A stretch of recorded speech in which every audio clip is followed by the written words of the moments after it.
r/AskReddit. Zookeepers, how are the animals acting differently now that there are no visitors to the zoo?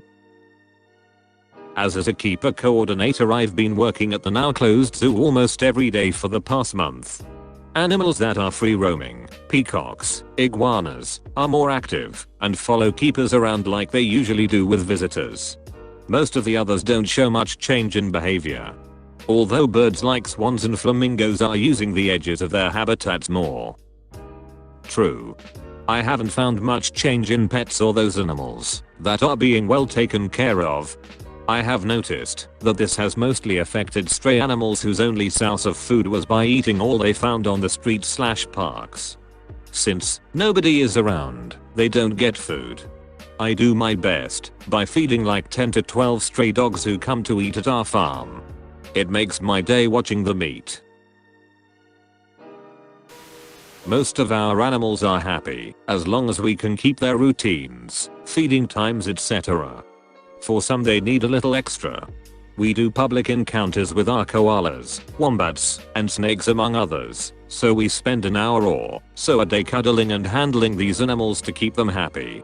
A few of our koalas really fret if they don't get their cuddles. Otherwise we just try to continue to spend time with animals that are expecting human interaction, and of course we can take things for walks around the place, like I'm sure you've seen at other zoos. Our wombats love a run and sniff, dingoes as well. Your job is to cuddle koalas. And I'm stuck in home all alone. At least you don't have chlamydia. In our local zoo the apes started to miss the visitors, so they brought in an artist in who's now just painting in the empty monkey house, so the apes had someone to watch. Edit, they could tell they missed the visitors because they became very bored and are much more excited about the keepers than usual. Apparently they watch the visitors as much as the other way around. The keepers now have to pay them more attention too, and they also do stuff like hide food for them as a game. They need a TV and Sesame Street. Just put on a Planet of the Apes marathon and they'll be happy for hours. Imagine being an aspiring artist who finally gets a job offer after years of practice, and when you get there they tell you to paint 4 monkeys. Sounds lovely. I mean, you get to sit and paint in a quiet place with little to no distractions. The apes probably won't hit stuff and make too much noise because they just wanna see people, and you are getting paid to do it, and when you are done or have extra time you can see the animals. I'm just tryna see the penguins walk around the zoo in person, man. That's all I want. You can meet the penguins at the zoo where I used to work. It's just outside Chicago, if you happen to find yourself there after this quarantine. They get to choose whether or not to interact with you, of course, but they will generally choose to because you have fish, which is their favorite quality in a person. In the Magellan Strait, near the city of Punta Arenas, Chile, there is a colony of penguins. The place is called Magdalena Island. It hosts around 60k families, which range from 3 to 4 individuals. You have to take a 2-hour ferry to the island, and then get an hour there, where you can choose between going to a lighthouse, or stay within the trail, and see penguins going about their penguin lives. They are cute, and mischievous as duck. I worked as a guide there a couple of times and I'd see those little assholes biting tourists' fingers and even stealing purses and whatnot. They're awesome. I loved working those tours.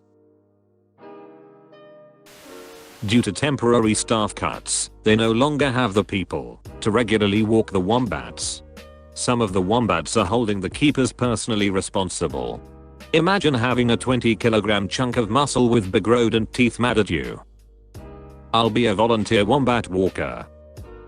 Same. I love wombats with my life. They're so cute. I work on an activity farm. There is a 22-year-old Shire horse. He acts like a dick when there are customers around. With no customers, he's actually still a dick. That being said, he's still awesome. Edit, I've been asked what he does when there are customers.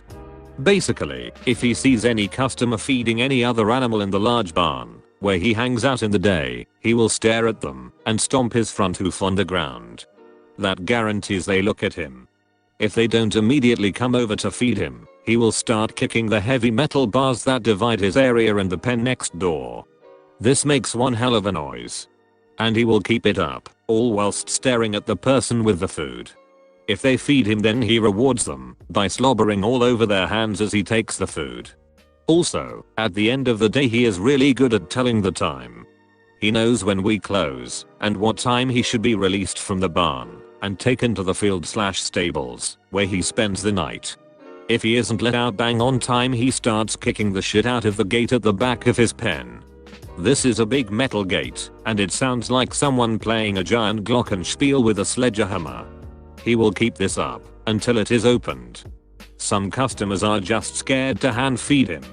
He is massive and his mouth is big enough to easily fit someone's hand in. Some customers come up to me with their bag of food and ask me if I will feed him because he keeps staring at me, but I'm a bit too nervous to feed him. I happily oblige. I love that ornery old bastard.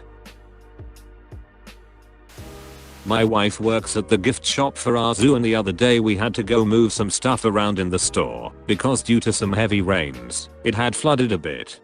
Of course, we took a lap around the empty park, other than the keepers and few maintenance workers, and found that all the animals were really active and playful.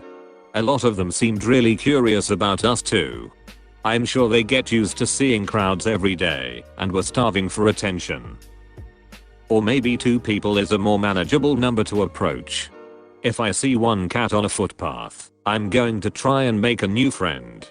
If I see 12, I'm going to cross the road to avoid them. Not as a keeper, but I hear the lions a lot more from my house now. Weirdly reassuring to wake up to and realize the world is still going on. Wait, what? Do you live on the plains of Africa, next to the GW Zoo, or do you own lions?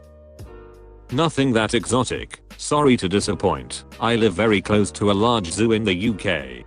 The city's gotten pretty quiet with all the events going on, so the zoo noises are a lot more prominent. Can just about see the orangutans rolling about and playing hide and seek with their blankets outside if I shimmy out the Velux onto the roof.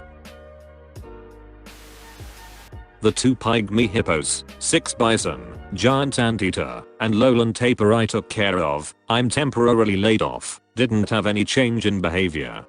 Sulcatus are still assholes. How are sulcatus assholes?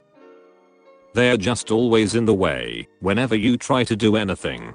Raking up leftover hay? Let me just plop myself right on top. Need to dump and change our water? I just decided I need a bath. Just filled our water? Let me take a piss in it. Trying to hose the enclosure?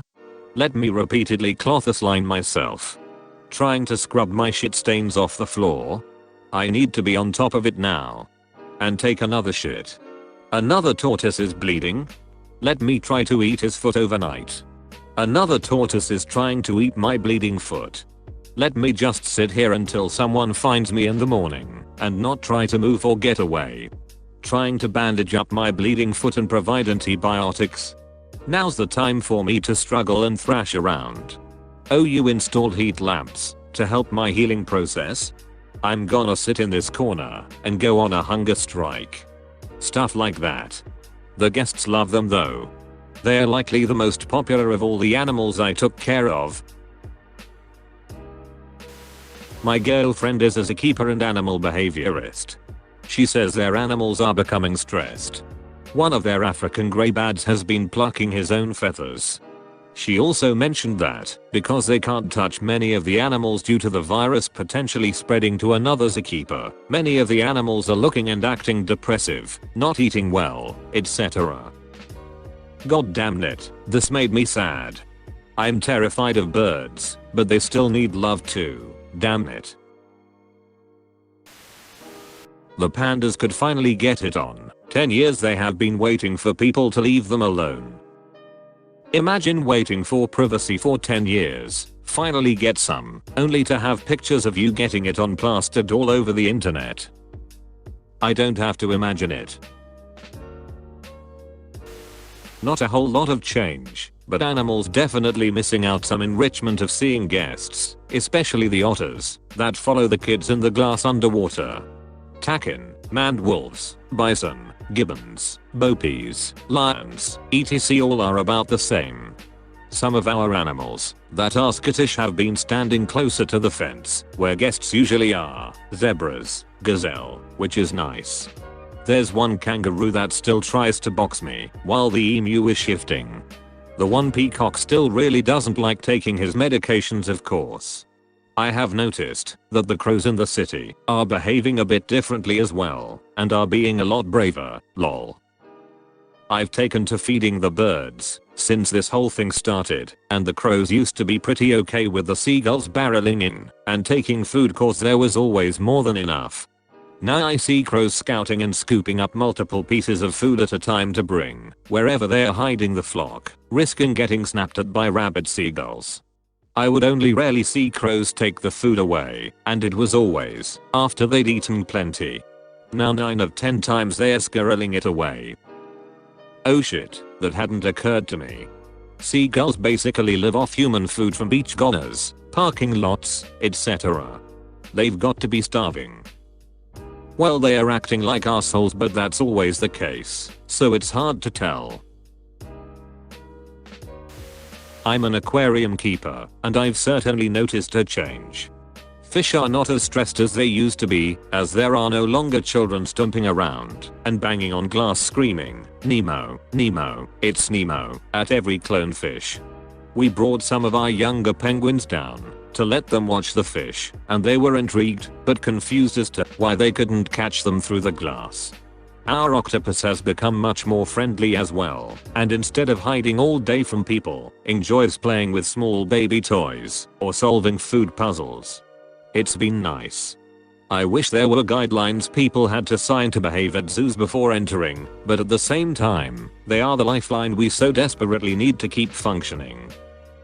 Maybe it's time to set up a barrier so the little shits can't get that close. It wouldn't stop them. Parents often pick up their kids and stand them right on the handrail, and then 3 minutes later, I see some kid lick the rail